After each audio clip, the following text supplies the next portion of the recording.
하나님을 우리가 섬기는 게, 하나님을 섬기는 그런 방법 혹은 그 나아가는 도가 저한테 뭐냐고 물으면 저는 그게 예수 그리스도다 라고 전하고 싶은 거예요.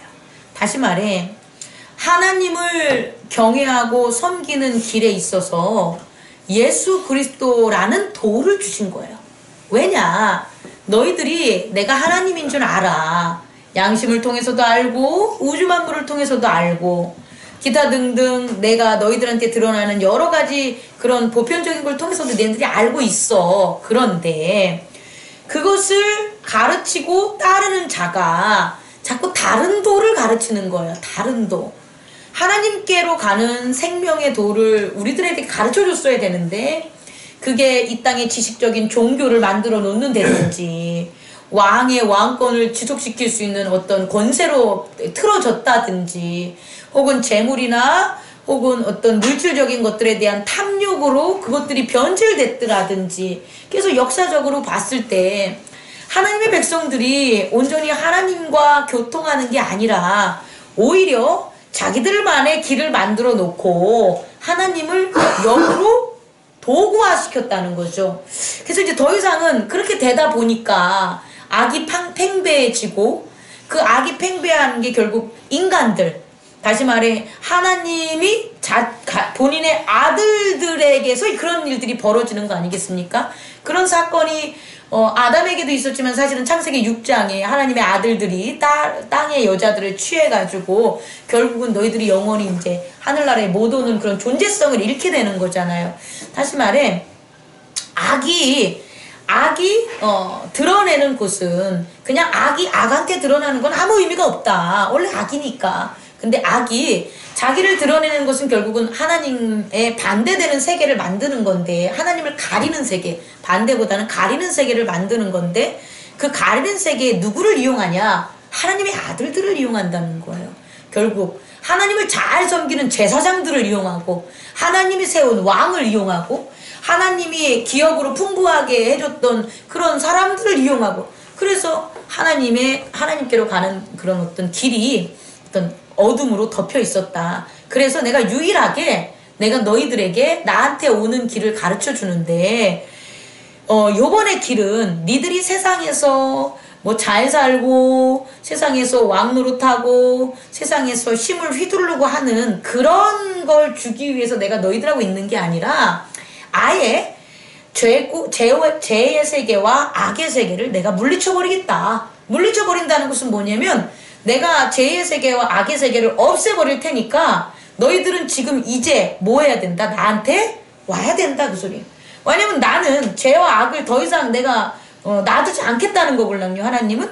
근데 죄와 악을 더 이상 놔두지 않는데 너희들이 자꾸 죄와 악에 있으면 너희들까지 죽게 되지 않냐. 그러니까 나는 악을 없앨, 나는 이제 때가 됐어. 때가 돼서 악을 없앨 텐데 너희들은 구원을 할 거야.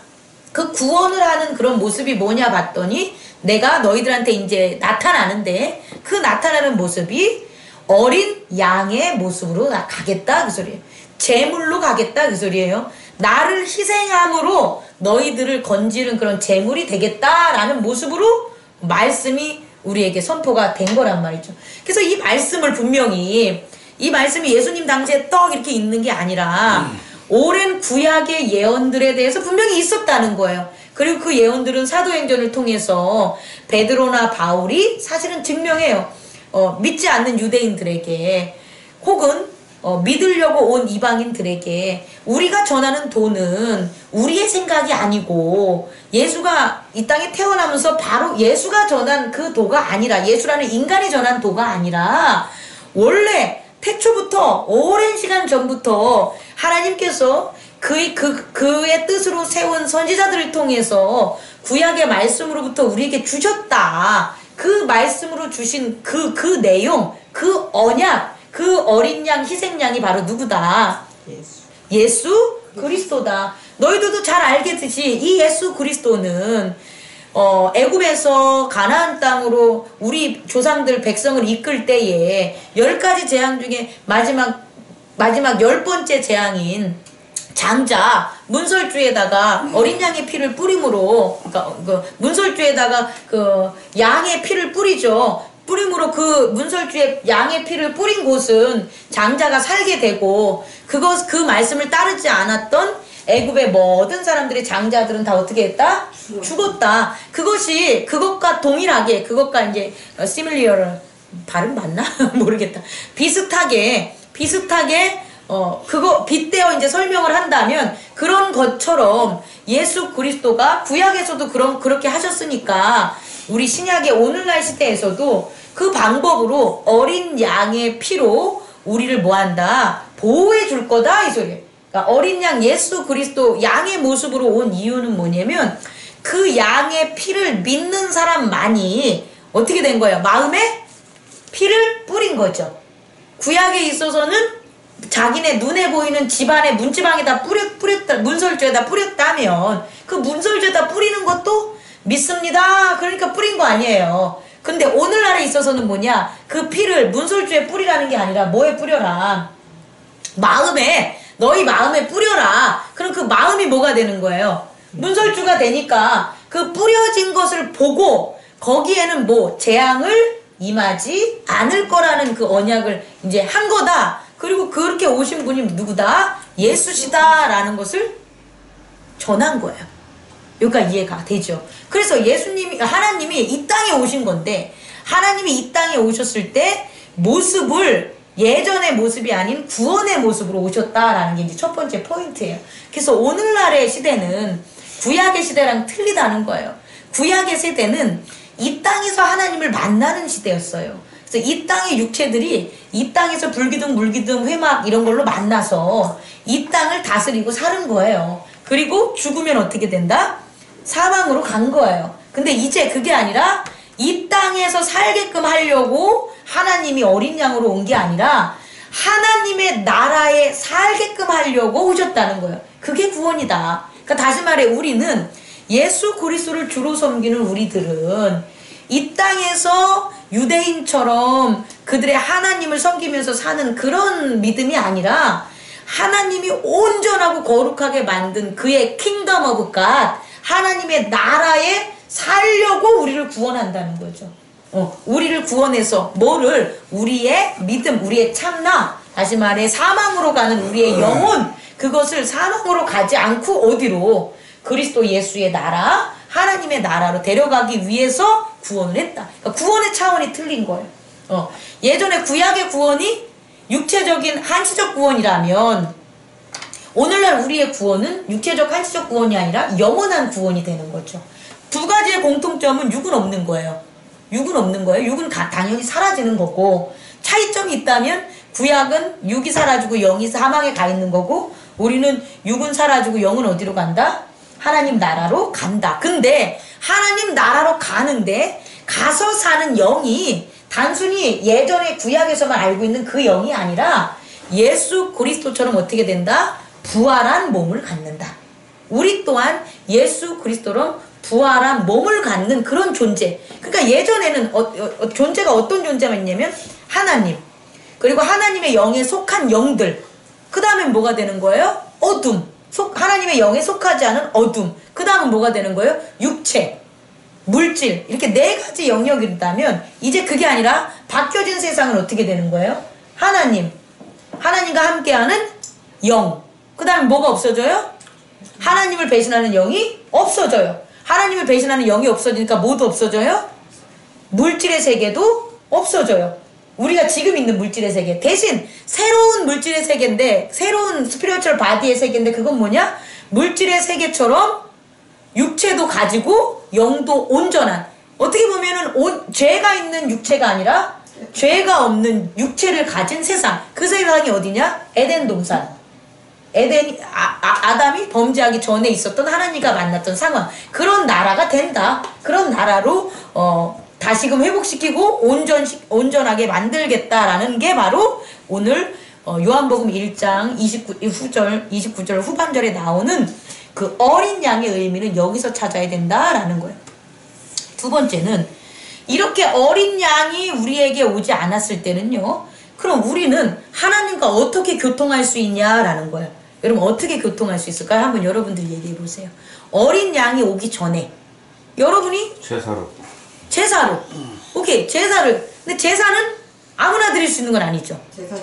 제사장이 드려야 되는 거잖아요. 그러니까 제사장이 아닌 사람들은 제사장의 룰을 따라서 오는 거죠.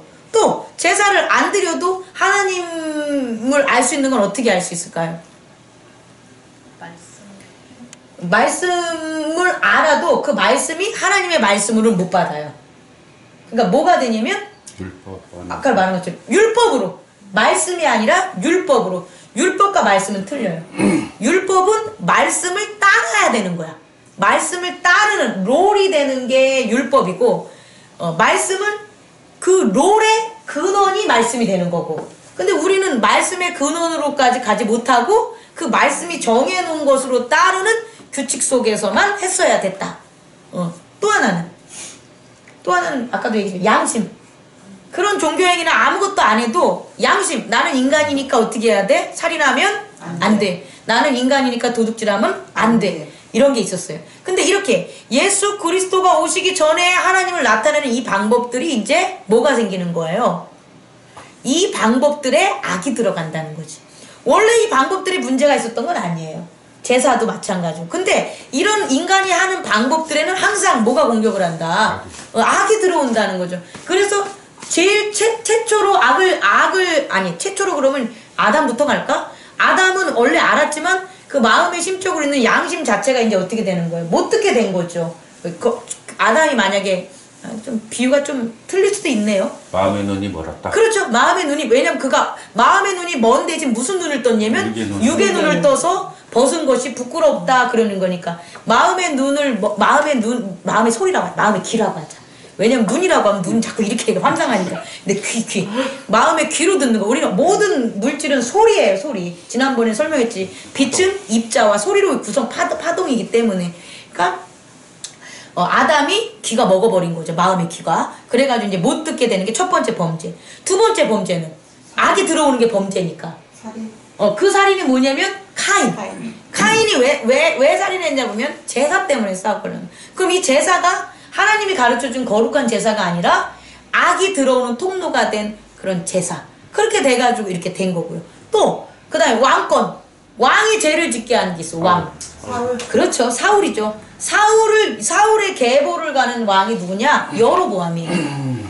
사울이 저질렀던 게 요만한 자기 뜻대로 하는 그러니까 사무엘이 오면 드리라고 했는데 여러 가지 상황 때문에 자기가 드린 거잖아요. 물론 사울은 주장할 만한 변은 분명히 있어요. 그런데 그 모습을 누가 제도화시켰냐라고 보면 여로보암. 이스라엘의 여로보암이 자기 뜻대로 제사장을 세우고 자기 뜻대로 법칙을 세우고 제사법하고 그래서 다스리는 통치 기반으로 변질시킨 건 누구냐? 여로보암. 이렇게 변질됐다라는 거야. 중요한 거는 우리도 이렇다는 거야. 우리도 오늘날 세계에서 이 세 가지를 통해서 악이 들어올 수 있다라는 거예요. 하나는 양심. 우리가 양심의 귀를 닫아버리는 거지. 그래서 우리 어렸을 때 초등학교 때는 아빠 말 안 듣고 엄마 말 안 듣고 뭐 하면은 무서워. 그게 그렇게 된 걸로 깨달았다가 점점점 어른이 되면서 에휴 이렇게 살면 다 망해. 누가 요새 양심을 지키고 살아. 그렇게 착하게 사는 것은 뭐라고요? 나쁜 거야 라는 것도 물질사회에서 배웠잖아요. 그래서 양심의 귀가 다 먹어버렸죠. 이게 첫 번째 우리에게 보이는 반응이었어요. 양심 살아있죠 우리는? 지키십시오. 아멘. 지켜야 됩니다. 기독교인의 기본은 양심이에요. 양심도 못 지키면서 말씀 못 지켜요.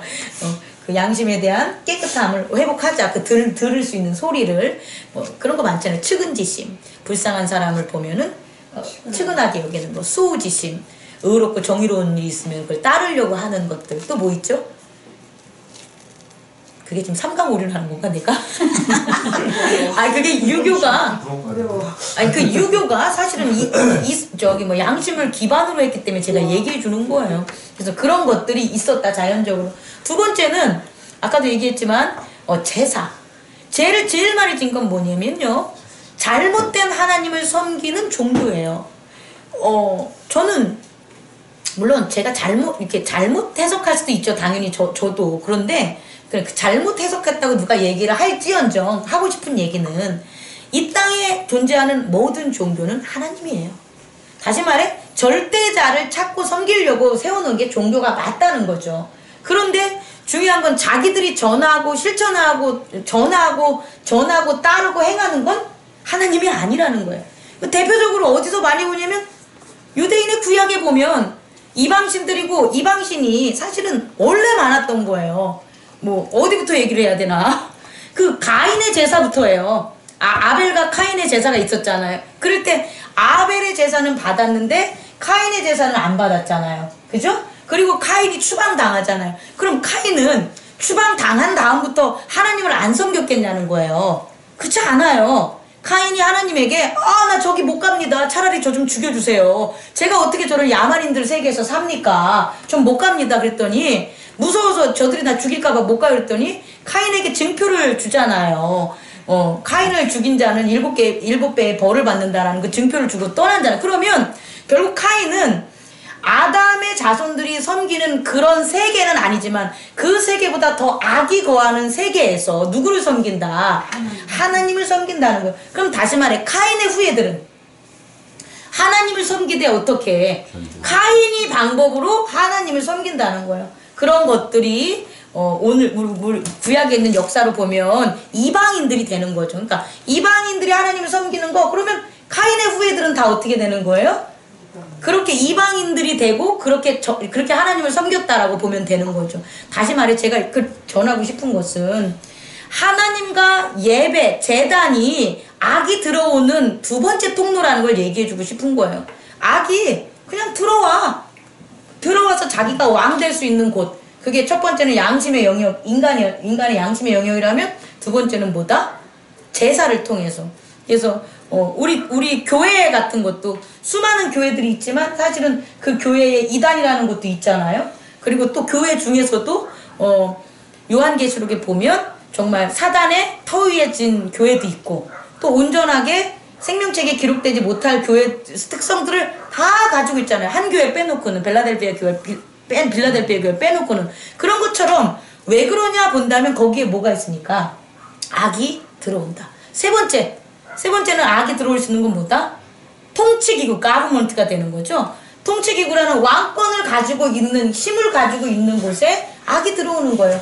그래서 뭐 전쟁을 하는 그런 것들은 아주 그냥 직접적으로 드러낸 거고, 하나님을 그러니까 섬기면서 올바라하면서 막 죽이거나 하진 않잖아요. 그런 모습들. 또 하나는 인간의 우리들의 모습을, 개인적인 모습을 보면 가정에 있어서 어떤 부모, 가부장이 실질적 권리를 가지고 있는데 그 왕권 그런 권리를 행하고 있었을 때 오히려 하나님에 대한 그런 섬김이 아니라 악이 하는 것처럼 막 폭력적이고 자기중심적으로 한다는 거.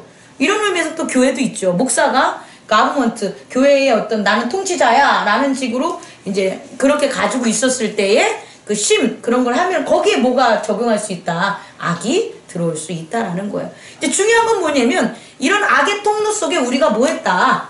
살았다는 거예요. 살았다. 그러한 어떤 구조적인 시스템 속에서 있었기 때문에 우리가 있었는데 예수 그리스도가 이 땅에 안 오셨다면, 다시 말해 하나님이 어린 양으로 안 오셨다면 그대로 사는 거예요. 제가 여러분에게 드리고 싶은 것은 그대로 우리 역시 예수 그리스도를 영접하지 않는다면 그대로 사는 거예요. 그러니까 변화가 없다라는 거예요. 그대로. 그런데 예수 그리스도가 이 땅에 오심으로 제사 드리는 거 바뀌어졌고, 예수님을 몰라도 예수님이 십자가에 못 박혀 돌아가실 때 백부장의 고백을 하면 저가 정말 하나님의 아들이구나라는 양심 이제 들리기 시작한 거고요. 모든 자들에게. 그 다음에 세 번째로 제사의 행위, 통치 기반의 행위가 어떻게 된 거예요? 바뀌게 됐다는 거죠. 이 땅에 공중권세 잡은 이 땅의 모든 임금들을 뭐 한다고 하니까 멸해. 그들을 심판하는 거야. 그러니까 그들은 더 이상 이 땅의 임금들의 권한은 없어지는 거죠. 어느 나라에서? 그리스도 예수의 나라에서는. 그러니까 세상이 어떻게 된 거예요? 바뀌었어요. 저는 평등, 오늘날 우리 대한민국의 평등, 정말 프랑스 선교사와 뭐 기독교인들도 다 기독교로 왔지만 기독교인들은 미국을 통해서 왔기 때문에 그다지 많이 희생이 없었어요. 오히려 이렇게 권력이 이렇게 된 게 많았지. 근데 프랑스 선교사들은 있잖아요. 전주 되게 많이 박해당했어요. 그들의 역사는. 근데 그들이 그렇게 박해를 당하면서 전했던 것이 없이 대한민국이 예수 그리스도의 그 복음의 도가 없이 이렇게 평등주의 저는 기대하기 힘들다고 봐요. 엄청난 거잖아요. 그러니까 다른 외국에서 민족 그 나라는 이렇게 복음이 안전해 이렇게 우리 대한민국처럼 안전해졌다는 거예요. 근데 대한민국이 민족적 특징이나 여러 가지가 있더라도 대한민국에 들어온 복음의 그 특수성이라든지 그런 열성적인 그런 믿음은 대단했다는 거예요. 그런 것의 반영으로 사실 제일 빨리 없어진 게 미신타파 그리고 계몽주의. 그래가지고 너가 종인데 내 막 굽신 이런 것들이 사라지게 되는 게 엄청나게 빨리 이루어졌다는 거죠. 그런 속도들이. 그래서 오늘날 기독교나 이런 측면에서도 상당히 이제 많이 성장을 했다. 물론 성장에 어두운 그림자도 있지만 다른 나라들은 미국은 안 그래요?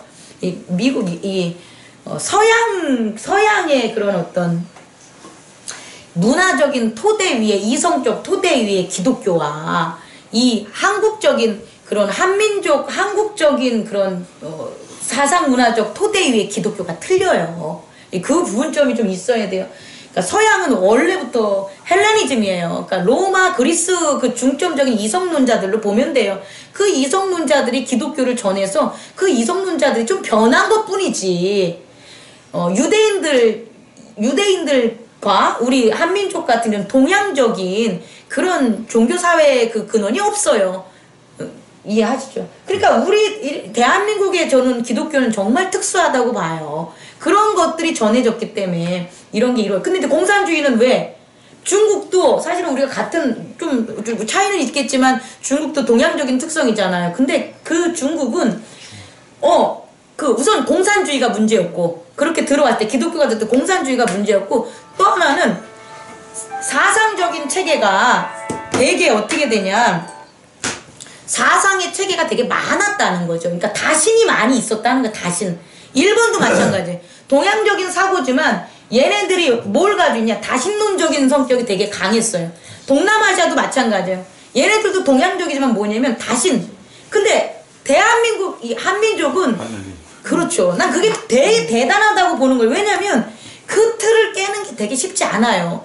종교에 있어서 여러 신을 섬기는 이거와 유일신을 섬겨서 하나의 신을 섬기고 살았다는 이거의 차이가 전 되게 크다고 봐요. 근데 한민족은 우리는 그렇지 않았다는. 그러니까 이게 완전 그 예수님이 전한 그리스도의 도가 너무나 적합한 거죠. 그대로 쑥쑥 빨려들 수밖에 없는 그런 게 한국의 토양이다. 이거 한번 논문도 낼만하네. 내가 보니까 갑자기 나왔지만 그죠? 어쨌든 그래요. 그런 가운데 이렇게 열렸다. 다시 말해서 예수 그리스도로 말미암아 이전에 절대 이루어지지 않았던 그 세 가지의 그 죄와 악이 다스렸던 그 통로로 막혀 있었는데 예수 그리스도로 말미암아 이게 거쳐졌다. 깨졌다 그 소리예요. 그 깨진 증거가 우리다 그 소리예요. 깨진 증거로 우리가 그렇게 안 하는 거잖아. 야, 너 내일 제사 드리러 올 테니까 다 소 10마리씩 잡아와. 우리 그런 강요 안 받고 살잖아요. 근데 이거 여전히 강요 받고 사는 사람들이 있어요. 세계 종교들 찾아보면 분명히 있어요. 또 왕이 야, 우리 너 이거 해가지고 너네 집 셋째 딸 다 가지고 데리고 와. 뭐에다 쓸 거야. 이런지 안 하잖아. 그래서 우리 그런 거 아니잖아. 국가에서 안 데려가잖아요. 이런 것도 없어지고 양심에 따른 거 우리가 양심대로 안 한다고 해가지고 저촉받는 일 그런 거 없잖아요. 그러니까 결국 우리의 지금 누리는 이게 옛날에는 없었다니까요. 옛날에는 없었는데 예수 그리스도의 그 오심이 결국 그걸 믿는 사람들에게 허용한 그리스도의 나라에서 가능하다는 거예요. 그리스도의 나라의 믿음으로 우리가 임하니까 이렇게 제사적이고 통치적이고 양심적인 것에 있어서 자유로운 걸 살 수 있는 거지. 여전히 예수 그리스도는 2000년 전에 오셨지만 그를 구주로 영접하지 못하고 말씀에 대한 진리를 받지 못한 사람들은 오늘날도 여전히 그 세계에서 살고 있다라는 거. 요까지 이제 됐습니다. 그래서 변화가 됐다. 그래서 이 변화를 하는 것의 방법은 또 세 가지인데, 첫 번째는 뭐다? 듣는다. 말씀을 듣는 것. 말씀을 듣는 자가 좋은 사람이 있는 건 정말 행복한 거예요. 에? 여러분 행복하십니까? 아유, 안 하던 짓 하려니까 좀 안 되네. 말씀을 세례 요한처럼 말씀이 돼서 전하는 사람이 그렇게 많지 않다는 거야. 말씀이 돼서 전하는 자가 있으니까 행복하십니까? 아멘. 그걸 원하시죠? 아멘. 행복한 거예요, 진짜. 저도 말씀이 돼서 말씀을 전하려고 노력하니까 제가 이제 육체적인 거 하면 여러분 많이 바빠져야 돼요. 저 성격도 맞춰줘야 되고 어쨌든 말씀이 돼서 전하는 하나. 두 번째는 그 말씀을 이제 들었잖아요. 여러분처럼 세례 요한의 제자처럼 들었잖아요. 그러면 이제 그 다음 단계는 전한 자에 있지 말라고. 그 말씀을 저한테 들으면 들은 것을 가지고 저한테 오는 게 아니라 이제 누구한테 가라. 예수님한테 뭐하라? 구하라. 무엇을 구하러 왔냐 이렇게 물은 것은 무엇인가 나를 찾으라는 거예요. 너가 나를 구주로 영접할 게 뭐냐는 거예요. 구주로 영접할 게 너 지금 사업의 절박함인데 너가 지금 내가 살아계시고 하나님이 살아계시고 내가 부활하는 걸 너한테 증명하면 너 이제 끝이요. 나랑 같이 가는 거요. 그럴 때 예 그렇게 하겠습니다 라는 걸 구하라고. 다른 걸 구하지 말고 그렇게 내가 구주와 함께 살아갈 수 있는 것을 모아야 된다. 구하라. 그게 믿음으로. 그러면 반드시 예수께서 어떻게 해주신다. 구원의 도를 이루어준다는 거예요. 그리고 그 구원의 징표로 삼은 게 두 제자고, 그럼 두 제자가 구원받은 걸 했다면 그 다음부터는 어떻게 해야 되냐. 자기가 구원하고 물었던 것에 대한 해답을 찾으면 이제 내가 그리스도를 뭐해라? 전해라. 그리스도를 전해야 되는 거예요. 그래서 그리스도를 전하는 이 세 가지 단계, 말씀을 듣고 그것을 갖다 확인을 해야 되는 게 예수 그리스도이기 때문에 확인하고, 확인해서 받은 변화나 은혜를 뭐해라? 전해라. 이 세 가지만 반복하는 거예요, 우리는. 실상 제자들도 그랬다는 거예요. 예수님과 쫓아다녔잖아요. 그래서 예수님이 전하는 말씀을 듣고 이전까지 자기들이 잘못 생각한 것들을 깨닫게 되는 거잖아요. 똑같은 하나님의 말씀이지만 예수님이 그것을 풀어서 하셨을 때 그 푸른 것을 들은 거 아니에요. 뭐 예를 들어서 복 있는 사람은 복에 대한 정의잖아요. 옛날 유대인들 라피들은 그렇게 예수님처럼 말씀을 안 전했을 거 아니에요. 그들의 구약을. 그런데 예수님은 그것을 복 있는 사람은 이러이런 사람이야 라는 것들을 전한 거잖아요. 그럼 그걸 어떻게 한 거예요? 제자들이 들은 거예요. 듣고 예수님이 그땐 있었으니까 전하진 않았어도 그들은 아니다. 전했긴 전했겠다. 야 이런 일이 있었어. 이런 것들이 소문이 났다라는 말이 나오잖아요. 소문이 났다라는 것은 예수께서 전했고 예수께서 행하신 일들을 뭐 한 거예요? 전한 거죠. 이 세 가지가 계속해서 어떻게 됐다? 이루어졌다. 여기가 이제 예수님 승천 전까지. 그럼 요게 예수님 승천하신 후에는 이게 다른 방법이냐? 그렇지 않아요. 예수님이 승천하신 후에는 어떤 모습으로 오냐? 부활하신 예수님의 모습으로 와요. 부활하신 예수님. 부활하신 예수님인데 예수님을 봐. 자, 봅시다. 사도행전에 사울이 예수님을 볼 때 그 광경을 어떻게 기록하냐면 호련히 빛이 비친 거예요. 빛이 비쳤는데 빛이 비치면서 소리를 들은 거예요. 그런데 사울은 죄가 있으니까 어떻게 한 거예요? 머리를 꿇은 거예요. 그러니까 보지를 못한, 차마 볼 수가 없었던 것 뿐이지 사울에게는 빛과 소리가 다 들린 부활하신 예수님이 이제 임한 거예요. 그런데 그곳에 같이 갔던 사람들, 사울과 함께 같이 갔던 사람들은 어떻게 기술이 되냐면 빛은 못 보고 빛은 보지 못했는데 보는 건 안 보이는데 소리는 들었다라고 나와요. 그러니까 믿음이 없는 사람은 빛은 못 보고 뭐만 한다? 소리를 듣는 거예요. 아 무서워! 뭐 이런 것들 있잖아요. 어떤 이 세계가 변하는 뭔가를 그게 이렇게 외부로 느끼던 마음으로 느끼던 몸으로 느끼던 소리를 듣는 거예요. 소리. 그러니까 즉 이 귀가. 근데 이것을 바울이 다시 예루살렘의 제자들한테 설명하는 22장 정도에 가면 어떻게 나오냐면 그때 자기를 데려간 사람이 나와요. 그러니까 이제 두 가지 부분인데 자기와 같이 갔던 사람이 분명히 갔는데 그들에 대한 기록은 9장에 있고 8장인가? 9장에 있고 9장은 9장에 있고, 그 다음에 22장의 기록은 자기가 있었던 것을 바울이 고백하는데, 그때는 나를 데려간 사람이 기록이 되는 거예요. 나를 직가라는 동네로 데려간 사람이 누구냐 봤더니, 그 사람들을 기술할 때 뭐라고 내면, 그 사람들은 빛은 봤는데 소리는 못 들은 자들이라고 나와요. 그럼 되게 구분이 되는 거죠. 성경이 잘못 기록되지 않았다는 걸 가정하면 뭐냐면, 우리들 사이에 빛도 보고 소리도 듣는 사람이 있는가 하면 빛만 보고 소리를 못 들을 때 있다는 거고, 또 하나는 예수 그리스도에 대해서 전혀 모르는 사람은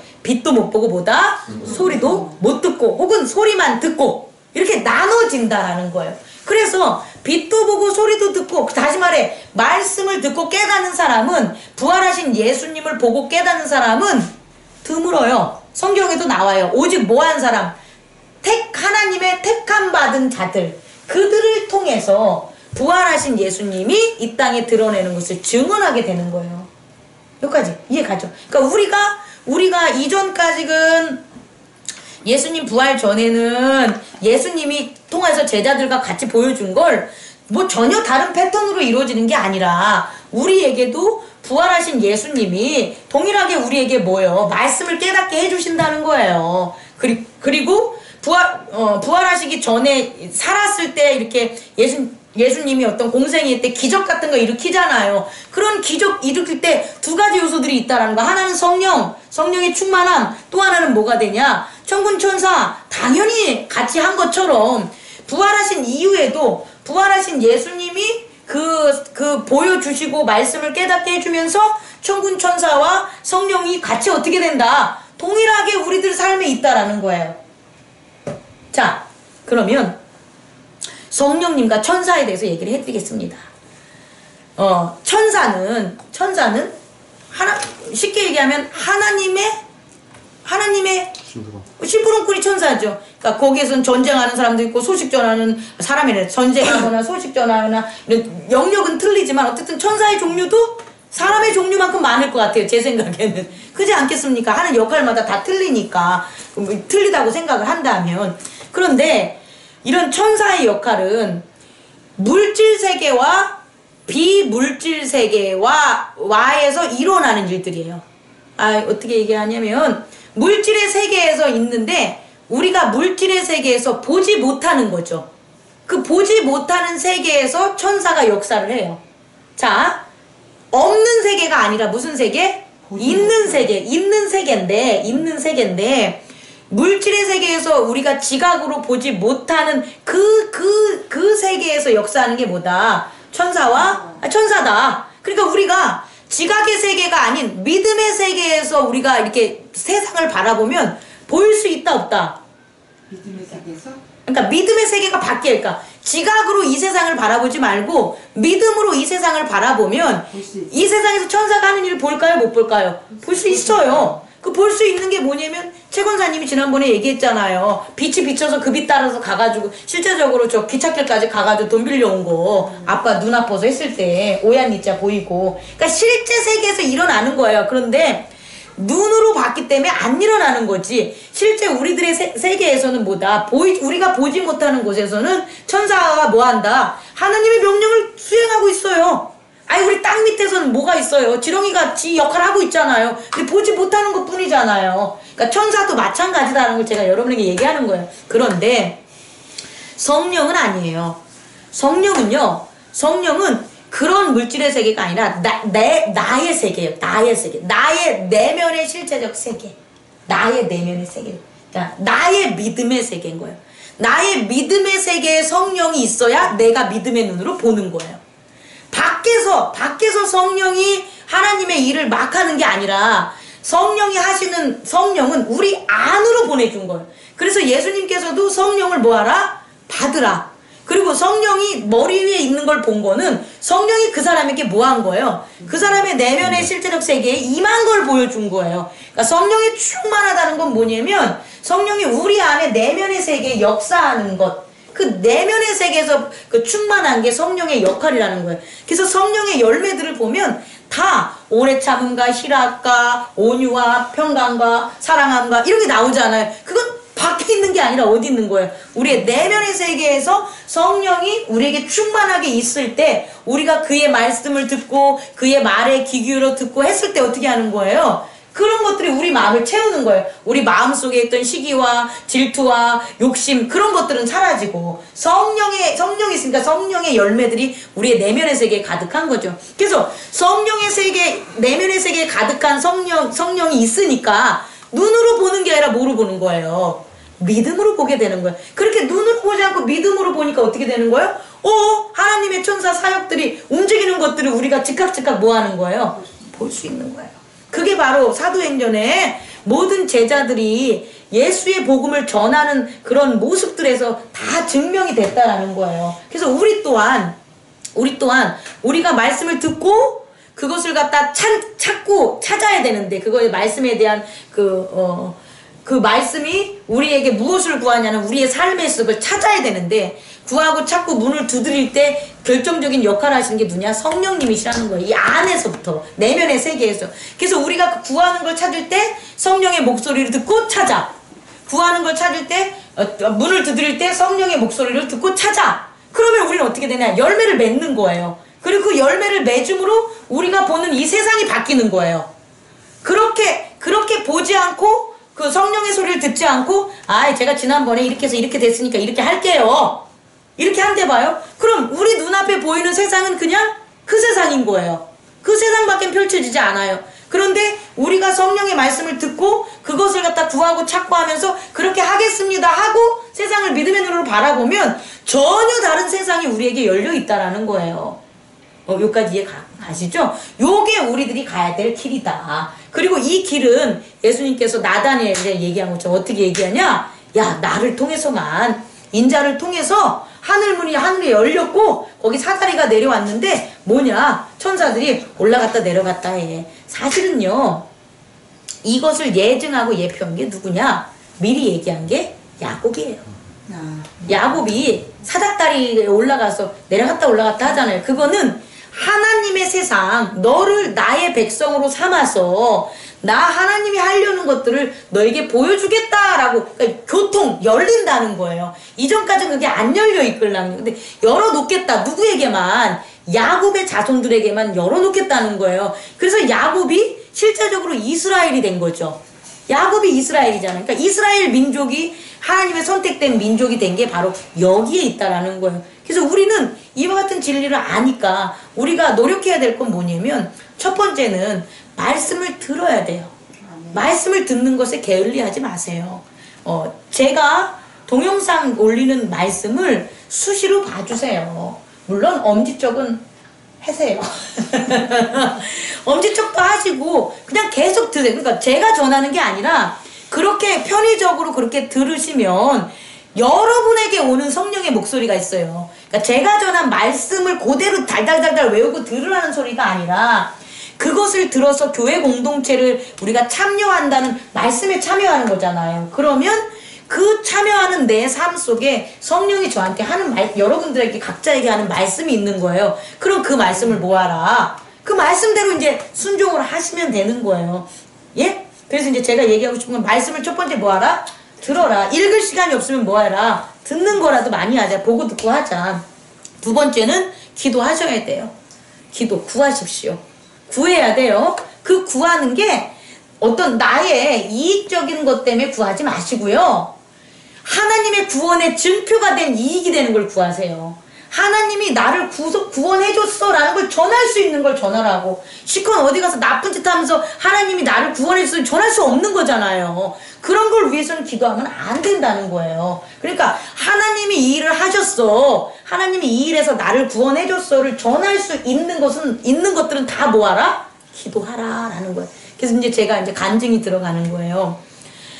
제가 장문식 권사님을 위해서 기도를 할 때 낫게 해주세요 이런 마음도 있지만 또 다른 한편으로는 80이면 사실 만큼 사셨죠 라는 것도 분명히 있었어요. 그러니까 여러분도 동일할 거예요. 제 입장이 있다면. 그런데 예배를 진행하면서 뭐냐면 히스기야나 그 수요 예배를 통해서 말씀을 전할 때 이런 말씀이 온 거죠. 우리가 하나됨이 뭐냐, 너와 내가 하나됨이 뭐냐, 그게 결국 하나님인데 예수님과 하나님이 하나 된 것처럼 우리도 서로가 하나가 돼야 되는데 하나됨이 뭐냐라는 말씀을 주면서 장권사님한테 가서 기도를 했어요. 장권사님, 물론 그 전에 장권사님이 아픈 거는 장권사님 죄 때문이 아니에요 라고 제가 얘기를 했어요. 우리는 그런 것 때문에 기도 안 해주걸랑. 너 죄 때문에 아픈 거야. 너 죄 때문에 그거 잘못된 거야. 이걸 표현은 안 해도 베이지 깔아놨기 때문에 그 사람을 위해서 기도를 안 해준 거예요. 진실된 기도를. 근데 죄를 우선 용서해 주라는 거예요. 당신이 아픈 건, 아버지가 아픈 건 죄 때문이 아니야. 당신이 사업에 실패한 건 당신의 죄 때문이 아니야. 이걸 우선 용서를 하라고. 나머지 거 신경 쓰지 마시고 용서부터 하세요. 죄 때문이 아니야 라고 용서해주고 그 다음에 이제 하나가 되는 걸로 했을 때 뭐냐면 그게 되니까 이것을 해결해야 되잖아. 이 아픈 것, 이 상황을 해결해야 되잖아요. 근데 이 해결해야 방법을 어떻게 해야 될까 봤더니 하나가 되는 건데 예수님이 이 땅에서의 문제를 해결한 게 하나님과 하나가 되는 걸로 해결을 한 거잖아요. 그럼 결국 우리도 우리가 하나가 돼야지 해결이 될 문제잖아요. 그래서 제가 기도를 이렇게 했어요. 장문식 권사님과 저는 하나입니다. 장문식 권사님이 아픈 것은 제가 아픈 겁니다. 저는 지금 장문식 권사님이 아픈 거랑 동일합니다. 장문식 권사님은 저랑 하나입니다. 제가 안 아픈 것처럼 장문식 권사님은 안 아픈 거니까 안 아픈 저를 위해서 기도하셔야 됩니다. 라고 이렇게 전달했어요. 그 다음에 잠을 자는데 그 기도를 한 다음에 이제 잠을 자는데 잠이 너무 안 오는 거예요. 그 말씀이 선포되고 장문식 권사님한테 그 기도를 전한 다음에 제가 2시간을 잠을 못 잤어요. 누워서. 그러니까 11시, 12시부터 계속 이대로 기도만 하는 거야. 계속 기도만. 근데 안 되겠어, 더 이상. 그렇게 누워서가. 그래서 깨서 성전으로 왔어요. 성전으로 와가지고 기도를 하는데 이렇게 기도를 했어요. 하나님 장문식 권사님을 낫게 해주시고 이렇게 했잖아요. 근데 그때는 어떻게 했냐, 그 기도. 하나님 내가 아파 죽겠습니다. 네, 이렇게 기도가 나오는 거예요. 하나님 제가 아파 죽겠습니다. 저희 아픈 것을 낫게 해주십시오. 이 기도가 나오는 거예요. 그렇게 기도를 하나님께 드렸어요. 근데 이 기도는 내 인생이 처음이에요. 이렇게 기도 드린 게 나 아닌 타인에 대한 기도를.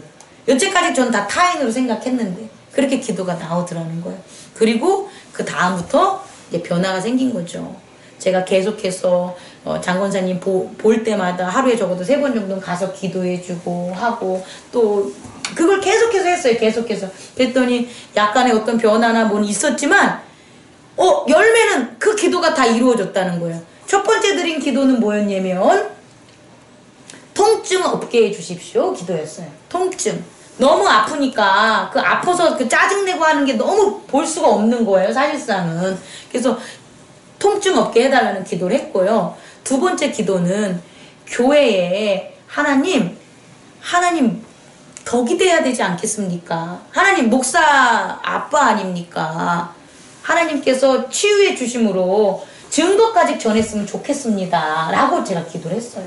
근데 그 기도가 또 이제 열매를 맺었죠. 며칠 전부터 나는 다 낫게 해줬어. 환상 봤어. 그러면서 이제 사진 다 치우고 예수님 사진으로 분위기상 다 하고 그리고 그 테레비 막 왱왱거리는 거 안 드시고 기독교 방송으로 틀으시고 그 다음에 잠이 안 오셔도 항상 말씀 성경 어플로 귀에 꽂고 있으시고 그러니까 동일하게 힘든 건 맞아요. 환자도 힘들고 우리도 힘든 건 맞지만 정말 본질적으로 변한 건 그런 것들이라는 거예요. 그러면서 오히려 본인이 하나님을 증거하고 내가 요번 주에는 좀 올해는 못 있을 것 같지만 그래도 가서 예배를 드리겠어 라는 걸 했고 또 지켜줬고 그런 모습들. 그래서 저는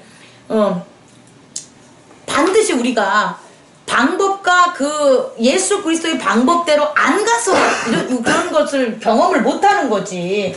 예수 그리스도가 거르고 그가 보여준 그 하나님의 구원의 그 방법대로 예수 그리스도 안에만 있다면 천사들이 오고 내리고 할 수 있다라는 거예요. 물론 앞으로 더 장권사님이 사시는 그런 그 기간에 대해서는 그건 하나님의 주권이시지 더 이상 아니라고 봐요. 근데 그런 것들이 여러분들의 사업이나 여러분들의 자녀 문제나 여러분들 개인의 직장 문제나 여러분들의 삶에 있어서 그런 기도가 돼야 된다는 거예요. 제가 연장 모든 것들을. 그래서 그 이후에 일어나는 것들은 하나님의 주권이지만 그렇게 해서 우리가 기도해서 이루어지는 그 방법에 있어서는 우리는 예수 그리스도가 우리에게 전한 방법, 나는 길이요 진리요 생명이라는 그 세 가지에서 우리가 실천할 때 안 될 것은 있다 없다. 없다.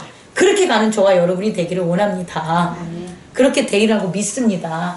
그래서 우리가 지금 뭐 어떤 사람이 오고 또 어떤 건 잠깐 쉬고 막 해서 이러는 들쑥날쑥하지만 저는 그렇게 생각 안 해요. 우리가 세워짐에 따라 12제자가 세워짐에 따라 어쩌을 때는 120명 오고 3,000명 오다가도 어쩌을 때는 12명 11명 있었잖아요. 그 어쩔 수 없는 거걸랑요. 하지만 우리는 십자가와 부활과 그 십자가와 부활을 전하는 예수 그리스도의 부활하심과 성령의 충만함으로 우리 가운데 하나님의 나라를 보면서 산다 안 산다. 살자. 같이 살자. 그 사는 것을 보여주셨다. 그래서 저는 강권적으로 여러분에게 권면하면서 이런 말씀을 전할 수가 있습니다. 이렇게 이끌어주신 하나님께 감사하고요. 더 크고 더 아름답고 더 성실하고 거룩하고 진실된 것을 함께 더 나누는 그런 행복나는 교회가 됐으면 좋겠습니다. 네, 꺼주시기 바랍니다.